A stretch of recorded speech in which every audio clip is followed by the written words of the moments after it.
Terkadang, yang paling menakutkan bukanlah suara keras, tapi suara yang seharusnya tidak ada. Azan yang terdengar di tengah malam. Padahal, tidak ada seorang pun di surau. Desa Sukamanah pernah mengalaminya. Dan kisah ini bukan sekedar cerita hantu. Ini tentang kerinduan, tentang dosa yang tak sempat ditebus, dan tentang seseorang yang tidak pernah benar-benar meninggalkan tempat ibadahnya. Kalau malam ini kamu sendirian dan mendengar sesuatu memanggil namamu pelan, jangan langsung menjawab, karena tidak semua yang terdengar datang dari dunia yang sama.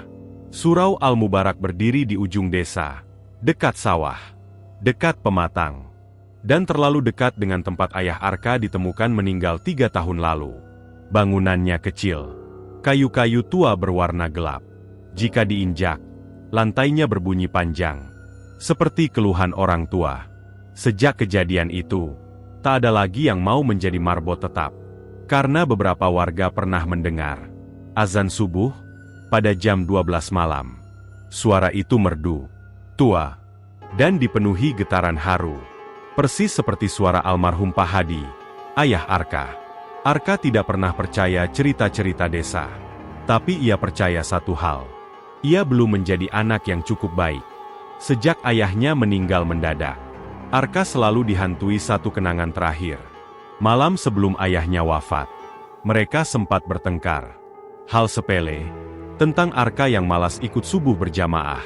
Ayahnya berkata lembut, "Suatu hari kamu akan rindu suara azan itu." Arka membalas dengan kesal. Dan itu menjadi percakapan terakhir mereka.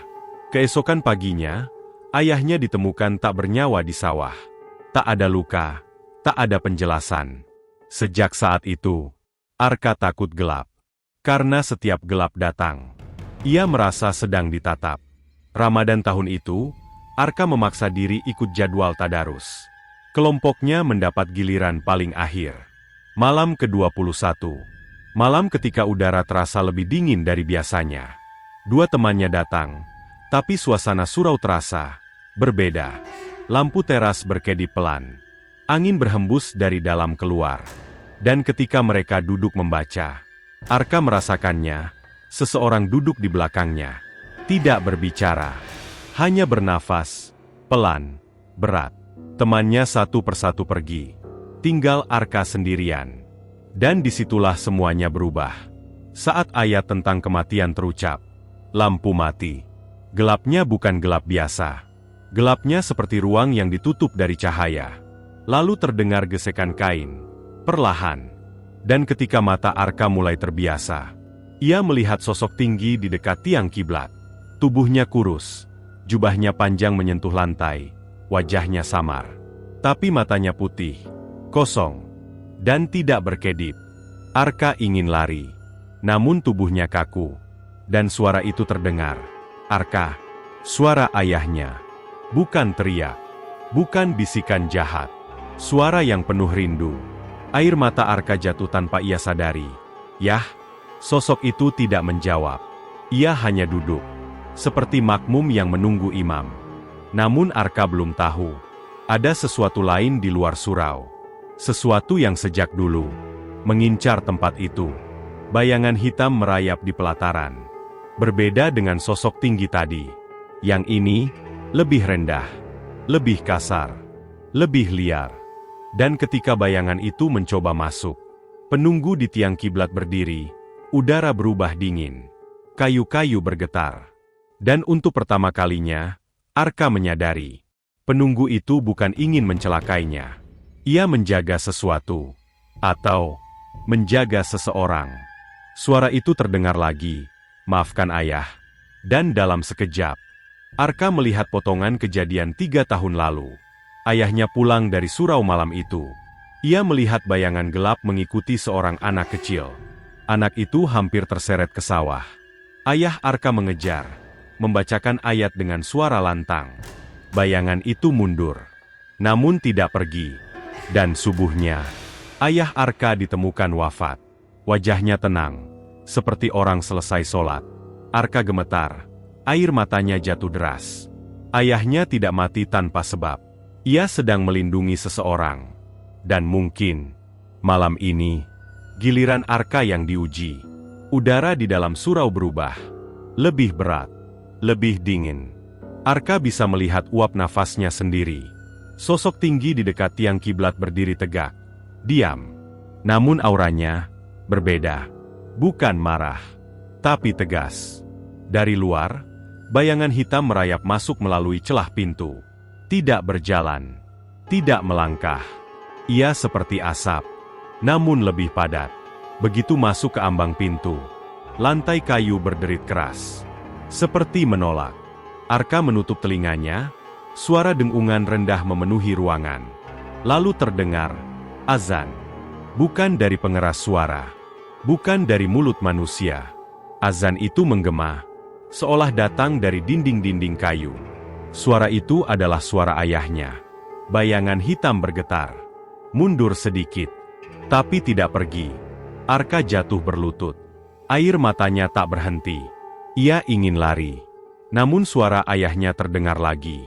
Jangan berhenti membaca. Dengan tangan gemetar, Arka membuka mushafnya. Huruf-huruf terasa kabur karena air mata. Ia membaca, terputus-putus. Namun setiap ayat keluar. Ruangan bergetar pelan. Bayangan hitam mendesis. Suara seperti banyak orang berbisik bersamaan memenuhi telinga Arka. Kamu bukan dia. Kamu lemah. Kamu takut. Arka hampir berhenti. Bayangan itu mendekat, menyentuh ujung sajadahnya. Dan saat itu juga, sosok tinggi di tiang kiblat melangkah maju. Bukan menyerang, namun berdiri di antara Arka dan bayangan gelap itu. Seperti perisai. Dalam kilatan penglihatan yang aneh, Arka melihat kembali malam kematian ayahnya. Ayahnya tahu, sesuatu mengikuti warga desa sejak lama. Bukan penunggu surau, tapi sesuatu yang tertarik pada cahaya, pada bacaan, pada orang-orang yang tekun beribadah. Surau Al-Mubarak bukan berhantu. Ia adalah benteng. Dan ayah Arka adalah penjaganya. Ketika ayahnya wafat, benteng itu melemah. Dan sejak saat itu, azan tengah malam mulai terdengar lagi. Bukan untuk menakuti, tapi untuk menjaga. Arka terseduh, ia mengerti sekarang. Ayahnya tidak tersesat. Ayahnya tidak dihukum. Ia sedang bertahan. 4 malam berlalu. Arka kembali setiap malam, sendirian. Ia membaca. Ia tidak lagi lari. Desa mulai tenang. Tak ada lagi suara aneh. Namun malam ke-27, semuanya memuncak. Angin kencang bertiup dari sawah. Langit gelap tanpa bintang. Saat Arka mulai membaca, lampu mati lebih cepat dari biasanya. Bayangan hitam kembali. Kali ini lebih besar, lebih padat, dan tidak ragu. Ia masuk tanpa terhalang. Sosok tinggi berdiri di hadapan Arka. Namun kali ini, wujudnya mulai memudar. Suara ayahnya terdengar lemah. Ini terakhir. Arka panik. Jangan pergi. Bayangan hitam menyerbu. Ruangan bergetar keras. Mushaf Arka terjatuh. Ia hampir pingsan karena tekanan yang tak terlihat. Dan dalam ketakutan paling besar dalam hidupnya, Arka berdiri. Ia berteriak membaca ayat sekuat tenaga. Bukan karena berani, tapi karena ia tak ingin kehilangan lagi. Saat ayat terakhir terucap, suara azan menggema lebih keras dari sebelumnya. Sosok tinggi itu berdiri tegak. Cahayanya terang. Untuk pertama kalinya, Arka bisa melihat wajahnya. Itu ayahnya, tersenyum. Bukan wajah kosong. Bukan wajah menyeramkan. Wajah penuh kasih. Bayangan hitam menjerit. Dan dalam ledakan suara tak terdengar manusia. Keduanya lenyap. Surau kembali sunyi. Lampu menyala. Arka terjatuh. Pingsan. Arka ditemukan warga menjelang subuh. Sendirian. Tak ada bekas apapun. Namun sejak malam itu, azan tengah malam tidak pernah terdengar lagi. Surau Al-Mubarak terasa ringan, tenang. Beberapa bulan kemudian, Arka menjadi muazin tetap.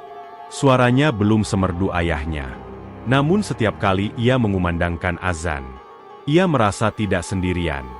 Tahun berikutnya, tepat malam ke-27 Ramadan, Arka tertidur di surau setelah tarawih. Dan ia bermimpi, ayahnya berdiri di sawah. Tidak lagi lelah. Tidak lagi sendirian. Sudah cukup Arka. Lalu berjalan menjauh. Saat Arka terbangun, subuh hampir tiba. Ia berdiri, mengumandangkan azan. Dengan suara paling lantang yang pernah ia miliki. Dan untuk pertama kalinya sejak 3 tahun, ia tidak merasa ditatap oleh kegelapan. Karena kadang, yang terdengar di tengah malam, bukanlah panggilan dari sesuatu yang ingin menakuti, tapi dari seseorang yang ingin memastikan kita tidak berhenti melangkah. Jika suatu malam, kamu mendengar azan di waktu yang tidak biasa, jangan langsung takut. Bisa jadi, ada doa yang belum selesai, ada penjaga yang belum digantikan, atau ada kerinduan yang belum terucap.